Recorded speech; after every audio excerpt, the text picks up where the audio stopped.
بسم الله الرحمن الرحيم. بسم الله الرحمن الرحیم الحمد للہ وکفا والصلاة والسلام علی من لا نبی بعد اما بعد. عزیز طلبہ، آج کتاب الہدایہ جو سالس کا سبق نمبر 241 ہے، اور اس سبق میں مثل جنس الوکیل ببیع شیء او شرائه اذا باع نصفه واشترى نصفه، اور اسی طرح الرد بالعیب علی الوکیل کے متعلق بات کریں گے. اور کتاب کی عبارت وَإِن وَكَّلَهُ بِشِرَاءِ عَبْدٍ فَاشْتَرَى نِصْفَهُ سے لے کر فَلَا يَحْتَاجُ الْوَكِيلُ إِلَى رَدٍ وَخُصُومَةٍ تک ہوگی. آتے اصول کی طرف. تو اصل نمبر 1، الامر فی غیر الملک لا یصح، کہ کسی غیر کی ملکیت میں حکم دینا یہ درست نہیں ہے. نمبر 2، البینۃ حجۃ مطلقہ والاقرار حجۃ قاصرہ، کہ بینہ حجہ مطلقہ ہے، ہر کسی پر حجت ہے، اور اقرار حجت قاصرہ ہے، صرف مقر کی حد تک محدود رہتا ہے. نمبر 3، الرد علی الوکیل بقضاء القاضی رد علی الموکل، کہ قاضی کے قضاء کے ساتھ وکیل پر رد کرنا یہ موکل پر رد کرنا ہے. والرد بالتراضی رد علی الوکیل وليس له حق الخصومة مع الموکل، اور باہمی رضامندی سے واپس کرنا یہ وکیل پر رد ہے، اور اسے موکل کے ساتھ خصومت کا حق حاصل نہیں ہے. آتے ہیں فصول کی طرف. تو جن سے الرد بالعیب علی الوکیل. تو فصل نمبر 1، الرد بالقضاء علی الوکیل بعیب لا يحدث مثله، کہ قضاء قاضی سے وکیل پر ایسے عیب کی وجہ سے رد کرنا کہ جس کا مثل پیدا ہو سکتا ہے، تو یہ موکل پر رد ہے. نمبر 2، الرد بالقضاء علی الوکیل بعیب يحدث مثله، کہ قضاء قاضی سے وکیل پر ایسے عیب کی وجہ سے مبیع کو واپس کرنا کہ جس کا مثل پیدا ہو سکتا ہے. تو اس صورت میں دیکھا جائے گا کہ اگر حجت کاملہ یعنی بینہ کی بنیاد پر ہے تو یہ وکیل پر رد ہے. ورد علی الموکل ان کان بإباء یمین، اور اگر قسم کے انکار کی بنیاد پر ہو تو یہ موکل پر رد ہوگا. نمبر 3، الرد بالاقرار علی الوکیل، کہ اقرار کی بنیاد پر وکیل پر رد کیا جائے تو یہ وکیل پر رد ہوگا. نمبر 4، الرد بالتراضی، کہ باہمی رضامندی سے رد کیا جائے تو یہ وکیل پر رد ہے. آتے ہیں کتاب کی عبارت کی طرف. قال وَإِن وَكَّلَهُ بِشِرَاءِ عَبْدٍ فَاشْتَرَى نِصْفَهُ فَالشِّرَاءُ مَوْقُوفٌ، اور اگر اسے غلام کی خریداری کا وکیل بنایا پس اس نے نصف غلام خریدا تو شراء موقوف رہے گا. فَإِنِ اشْتَرَى بَاقِيَهُ لَزِمَ الْمُؤَكِّلَ، پس اگر غلام کا باقی ماندہ حصہ خریدا تو یہ عقد موکل کو لازم ہو جائے گا.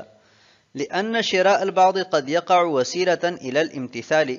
اس لیے کہ غلام کا بعض حصہ خریدنا بسا اوقات موکل کے حکم کی تعمیل کا وسیلہ بنتا ہے. بِأَنْ كَانَ مَوْرُوثًا بَيْنَ جَمَاعَةٍ، بئیں طور کہ وہ غلام ایک جماعت نے وراثت میں پایا ہو. فَيَحْتَاجُ إِلَى شِرَائِهِ شِخْصًا شِخْصًا، لہٰذا وکیل کو اس غلام کے ایک ایک حصہ خریدنے کی ضرورت ہوگی. فَإِذَا اشْتَرَى الْبَاقِيَ قَبْلَ رَدِّ الْآمِرِ الْبَيْعَ تَبَيَّنَ أَنَّهُ وَقَعَ وَسِيلَةً فَيَنْفُذُ عَلَى الْآمِرِ وَهَذَا بِالْاتِّفَاقِ، پس موکل کا بیع کو رد کرنے سے پہلے وکیل نے جب باقی ماندہ حصہ خریدا تو واضح ہوا کہ پہلا حصہ خریدنا موکل کے حکم کی تعمیل کا وسیلہ واقع ہوا، لہذا یہ تصرف موکل پر نافذ ہو جائے گا، اور یہ حکم متفق علیہ ہے.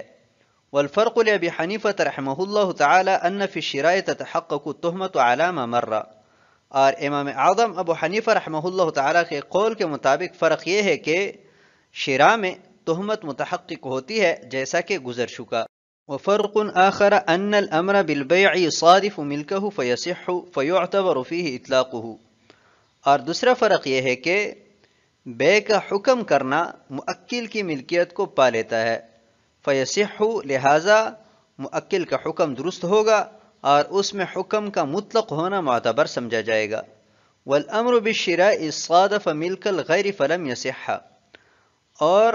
خریدنے کا حکم غیر کی ملکیت کو پا لیتا ہے لہذا حکم درست نہیں ہوگا، تو اس وجہ سے اس میں تقیید اور اطلاق کا اعتبار نہیں کیا جائے گا. قال وَإِن وَكَّلَهُ بِشِرَاءِ عَبْدٍ، اس عبارت میں ذکر کردہ مسئلے کی صورت یہ ہے کہ ایک شخص کو کسی غلام خریدنے کا وکیل بنایا گیا، تو وکیل نے جا کر غلام کا نصف حصہ خریدا، تو تب یہ خریداری موقوف رہے گی امام اعظم ابو حنیفہ اور صاحبین رحمہم اللہ تعالی کے مابین بالاتفاق۔ اس کے بعد دیکھا جائے گا کہ اگر خصومت سے پہلے پہلے وکیل نے غلام کا باقی ماندہ حصہ بھی خریدا تو بالاتفاق یہ عقد موکل کو لازم ہو جائے گا۔ لأن شراء البعض قد يقع وسيلة إلى الامتثال، یہاں سے دلیل ذکر کر رہے ہیں کہ بسا اوقات غلام کا حصہ خریدنا موکل کے حکم کی تعمیل کا وسیلہ اور ذریعہ بنتا ہے، اور اس کی وضاحت کچھ یوں ہے کہ ایک شخص فوت ہوا اور ایک جماعت کے لیے اس نے ایک غلام وراثت میں چھوڑا، کئی ورثاء اس میں شریک ہے، تو ابھی وکیل ہر ایک وارث سے اس کا حصہ الگ الگ خریدے گا۔ ایک وارث سے حصہ خریدا تو ابھی اس کے بعد دیکھیں گے کہ اگر باقی ماندہ بھی خرید لیا خصومت سے پہلے پہلے تو اس سے ظاہر ہو جائے گا کہ پہلا حصہ خریدنا موکل کے حکم کی تعمیل کا وسیلہ اور ذریعہ بنا ہے، اور یہ عقد بالاتفاق موکل پر نافذ ہو جائے گا۔ وہذا بالاتفاق، یہ حکم متفق ہے، یعنی شراء پہلے موقوف ہو جائے گا اور بعد میں دیکھا جائے گا کہ اگر باقی ماندہ حصہ بھی خریدا تو یہ تصرف موکل پر نافذ ہو جائے گا۔ صاحبین کے مذہب پر تو یہ ظاہر ہے کہ ان کے ہاں بے کا بھی یہی حکم ہے کہ بے پہلے موقوف ہو جاتی تھی اور پھر باقی ماندہ حصہ خریدنے کے بعد وہ تصرف موکل پر نافذ ہو جاتا تھا، لیکن امام صاحب کے ہاں تو نصف غلام کی بے جائز ہے تو خریداری بھی جائز ہونی چاہیے۔ تو دونوں میں فرق کی وجہ کیا ہے؟ امام صاحب نے بے کی صورت میں نصف غلام فروخت کرنے کی اجازت دی تھی اور شراء کی صورت میں نصف غلام کی خریداری ان کے ہاں موقوف ہے، تو دونوں میں فرق کیا ہے۔ والفرق لأبی حنیفہ، یہاں سے صاحب ہدایہ امام اعظم ابو حنیفہ رحمہ اللہ تعالی کی طرف سے بے اور شراء کی صورتوں میں دو فرق بیان کر رہے ہیں۔ پہلا فرق یہ ہے کہ شراء کی صورت میں تہمت متحقق ہو سکتی ہے، برخلاف بے کے کہ بے کی صورت میں تہمت نہیں آتی۔ شراء کی صورت میں تہمت متحقق ہونے کی تفصیل یہ ہے کہ وکیل خریداری اپنے لیے بھی کر سکتا ہے اور موکل کے لیے بھی کر سکتا ہے، تو عین ممکن ہے کہ نصف غلام اپنے لیے خریدا ہو لیکن نقصان دیکھنے کے بعد یہ خریداری موکل کے ساتھ ڈال دی ہو، تو یہاں پر یہ تہمت متحقق ہو سکتی ہے، برخلاف بے کے کہ غلام موکل کا ہے تو موکل ہی کے لیے وہ فروخت کرے گا، اپنے لیے فروخت نہیں کر سکتا۔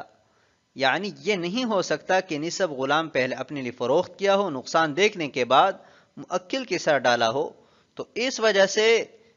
امام صاحب نے دونوں صورتوں میں فرق کیا۔ بے کی صورت میں نصف غلام کے بے کو جائز قرار دیا اور شراء کی صورت میں عقد کو موقوف کیا۔ وفرق آخر، اور دوسرا فرق یہ ہے کہ موکل نے وکیل کو اپنا غلام فروخت کرنے کا حکم دیا ہے، تو یہ حکم درست ہے کیونکہ اس حکم کا تعلق غلام کے ساتھ ہے اور غلام موکل کا مملوک ہے، تو اپنی مملوک چیز میں وہ حکم دے سکتا ہے۔ تو جب حکم درست ہے تو اس حکم کا مطلق ہونا بھی معتبر سمجھا جائے گا، لہٰذا جب فروخت کرنے کا حکم مطلق ہوا تو وکیل کو پورا غلام فروخت کرنے کا اختیار ہے، تو اسی طرح آدھا غلام فروخت کرنے کا بھی اختیار ہوگا۔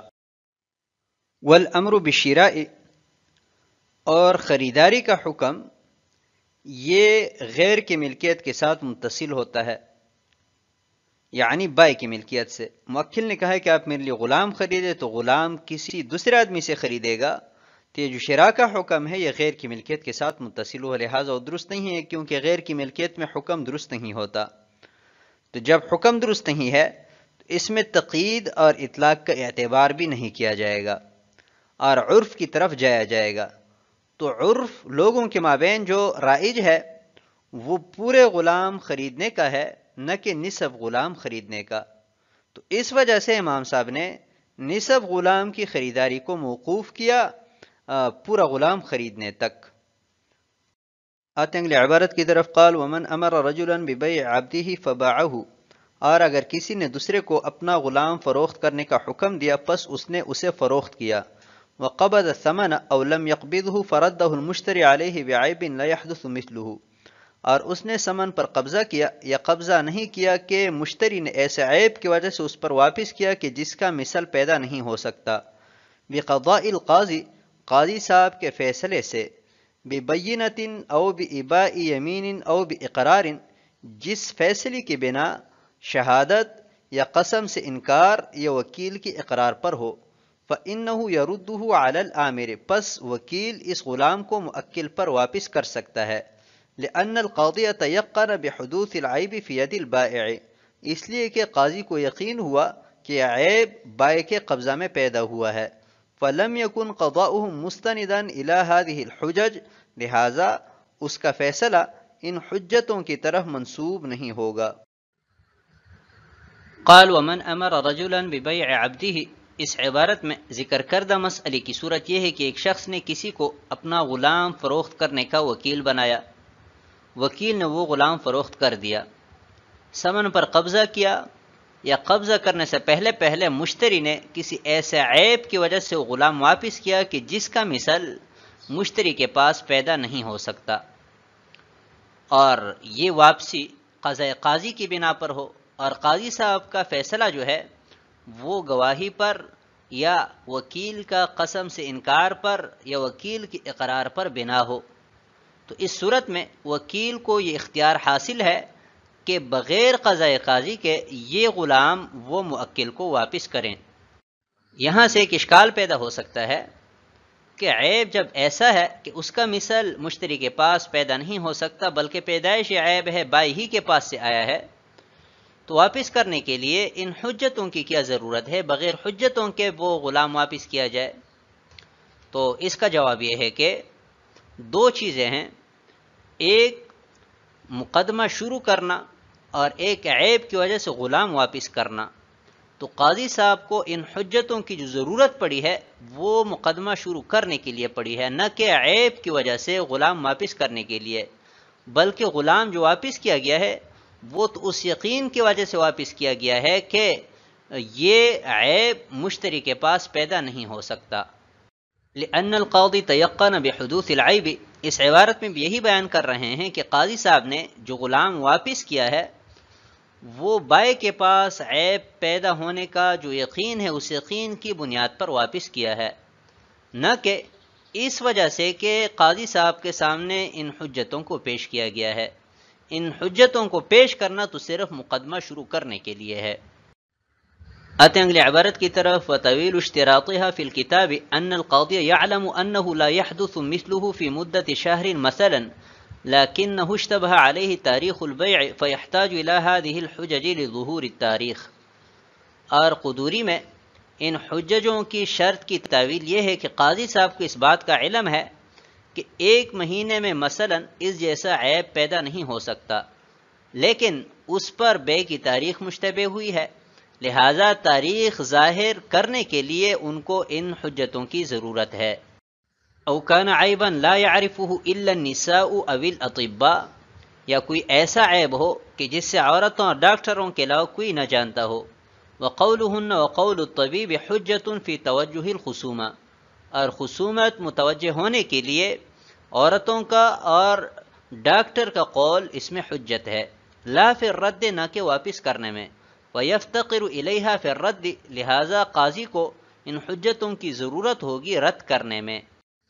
حتى لو كان القاضي عاين البيع والعيب ظاهر لا يحتاج إلى شيء منها،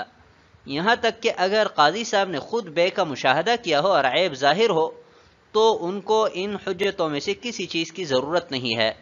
وَهُوَ رَدٌّ عَلَى الْمُوَكِّلِ، اور یہ موکل پر رد ہے، فَلَا يَحْتَاجُ الْوَكِيلُ إِلَى رَدٍّ وَخُصُومَةٍ، لہذا وکیل کو واپس کرنے اور خصومت کی ضرورت نہیں ہوگی۔ وطویل اشتراطها فی الکتاب، اب اس عبارت میں یہ بیان کر رہے ہیں کہ اگر قاضی صاحب کو فیصلہ کے لیے ان حجتوں کی ضرورت نہیں ہے بلکہ یقین کی بنیاد پر وہ فیصلہ کرتا ہے، تو امام قدوری رحمہ اللہ تعالی نے ببینۃ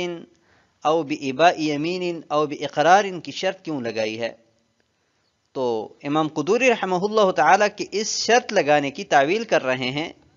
کہ قاضی صاحب کو ان حجتوں کی ضرورت نہیں ہوتی بلکہ اس پر بے کی تاریخ مشتبہ ہو جاتی ہے،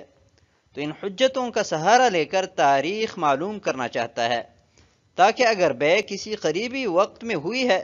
تو معلوم ہو جائے گا کہ عیب بائے کے پاس تھا، کیونکہ اتنی کم مدت میں